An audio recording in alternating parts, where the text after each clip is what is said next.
we're going to go through how to organize and find your money. Because like I told you earlier, this is the #1 challenge people have. So let's bring out our set. I'm going to walk you through how to organize your financial life in less than an hour. Remember when I told you about the McIntyres coming into my office with a brown paper bag earlier in the class? That used to happen a lot. People would come in with brown paper bags and boxes of stuff. And what I realized is that people are super unorganized with their financial stuff. You know, like people literally have boxes with just all their shit in it. And they have like, a lot of us have it like in the kitchen, right? There's always like a bowl. And like the stuff comes in, it sits in the bowl. Or there's a drawer. I'll never forget when I did that, one of the Oprah shows. I go to people's house to do the makeover, and the whole thing was like, don't set up for this. Like, just don't do anything because I'm going to go in and help them organize it. And so literally, like, we're like, well, where are all your financial documents? And they opened up this cabinet, and all the stuff came falling out.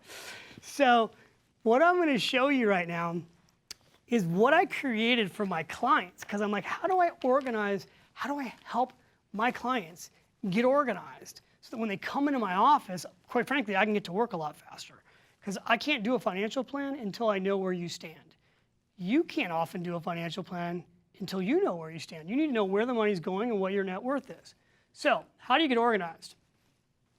You guys were given these tools. Everybody at home, you got the workbooks. I'm going to go through the Find Your Stuff, Finish Rich file folder system, and my inventory worksheet. This is the exact tools I used at Morgan Stanley for my clients. I haven't really changed this a lot because I haven't needed to. Even though I just showed you earlier Mint.com and Yodlee and Level Money and all these apps that you can use, which everybody's now using them, there's a lot to be said for paper too. Like having a file cabinet with your documents and a place to put them. It's still really helpful. It helps to still have printouts of stuff. Also for your spouse or your partner, if God forbid something happens to you. Because the first place they're going to go is the file cabinet. They're not going to know your passwords unless you gave it to them. So here's what you need. Let's go through the files. You're going to need to find your stuff, and you're going to create 12 hanging folders.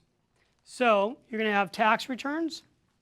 People go, how long do I keep my tax returns for? At least 7 years. Some people keep them for 10. You don't necessarily need that in this file box that I'm going to show you. You might put those in storage in the garage, but I keep them as, you know, Warren Buffett says he's kept every tax return he's ever had. Donald Trump's kept them, we just never got to see him. Retirement accounts. You're going to go and have Social Security. You should, you know, they used to send you Social Security statements. You should have a file with that in there. Investment accounts, savings and checking, household accounts, credit card debt, liabilities, like people, you know, rental properties, loans that you've given out to people, any money that you owe, student loans, insurance, family will, living trust, children's accounts, and rental property. There are 12 hanging file folders. Now, I am sure you will come up with some extra ones, and if you come up with them, tell me what they are. But what I have found is that these 12 file folders cover 90% of what you need to have to organize everything in your family's household with your money. Earlier, I said I would give you a way to start as a couple, because you guys are a couple, as a way to start as a couple. Like if you're a couple and you're at home and you're watching this, and your partner or your spouse is not here, and you want to get them to watch this class later, and you want to get them to do this with you, I would go to this lesson first. Because this lesson, you can go, hey, I got this great homework assignment for us. We're going to get our Finish Rich file folder system organized at home. Now, you could start this, by the way, without your partner.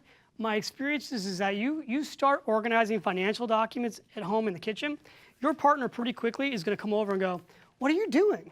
And usually, unlike cleaning out the garage, they get pretty interested pretty quickly when you're creating a file folder box for all your money. So I decided I would do like the Martha Stewart show and tell thing here today because life is like, of all the things I've taught in my books over the years, and people stop me and they thank me like wherever I am, and it's really, which I love. It's weird the things that people thank me for, because like when I put the file folder originally into one of my books, I was like, well, this is what I do for my clients, so it'll probably be helpful for people.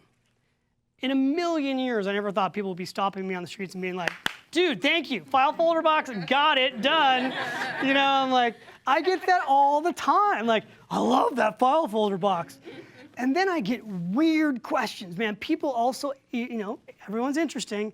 So people are like obsessed with, well, what kind of file box should I use? I'm like, I have no, whatever you want. So like, here's a file box. So like, this is a great example for you guys at home. Like, you get a little file box like this. One thing that's great is it's portable. You can take it wherever you want. Some people have file drawers. You literally get these file folders, you get these hanging folders. You have a hanging folder. You make the labels. There's your 12 file folders. You put the file folders in the box. Then you create hanging folders that go inside those. So you buy a box of these and you put them all in here. And like, I'll give you an example, like the retirement accounts. If you have 5 retirement accounts, don't put 5 retirement accounts in one file folder. So you have a Create It Live 401k plan. You write Create It Live 401k plan. That goes in the retirement account folder. Now, if you worked somewhere else before you got to Create It Live, and you have a 401k plan from there, then you literally go and you take it, you print it out, and you put that, and you stick it in the folder. If you have an IRA account somewhere, there's a reason to this why I want you to keep having multiple folders. All the stuff I said earlier, I want you to see this, right? So like all of a sudden, if you have 8 folders inside this retirement folder, you're gonna realize, what did he tell me I was supposed to do with all these IRA accounts? Consolidate them and put them all in one. Therefore, you won't have 8 folders. Does this make sense? Seeing this tactically, it sounds silly, but it's not. It's an eye-opener. You're gonna go over this will folder, okay? Where do you see this right here? Family, will, and trust. So you guys are gonna go over the will and family trust folder, and it's empty because half of you don't have one. 60% of Americans don't. You do a good job. So 60% of Americans don't have one of these, so it's empty. So you're going to have an empty folder. Nothing should worry you more than an empty folder. So then you'll be like, okay, I need to go get my will done. Then you'll put your will in here. Some of you are going to put your will in here, and your will is so old it's going to stick together, and that means your will needs to be redone. Children accounts, rental properties, insurance. This can be a lifesaver too if something happens to one of you, because everything is sitting in here. And then the last thing that's not here that I would do, and I don't know why it's not here. Oh, I know, it's the 13th folder. This is your inventory worksheet. So guys at home, that's your financial inventory worksheet. Okay, this is your net worth statement on paper. So this form, again, same form I use with my clients to organize all their financial documents. This helps you determine your net worth. This shows you where all your money's going. Where does the money really go? If you don't want to use Mint.com and you go and put this down on paper, I've given you the worksheet on where does all the money really go. Create a folder with your cash flow statement also. So it says where does the money really go, and you've got that on your document. Any questions about this part of it? How many months of statements should we include in the file folder, such as, let's say, savings and checking statements? Great question. Depends on how big your space is, right? No, man, no joke, because like this, you're not going to get more than a year worth in here. So I typically, at the end of the year, clear this out, stick this in another box, all the stuff that's inside it, and then file that other box.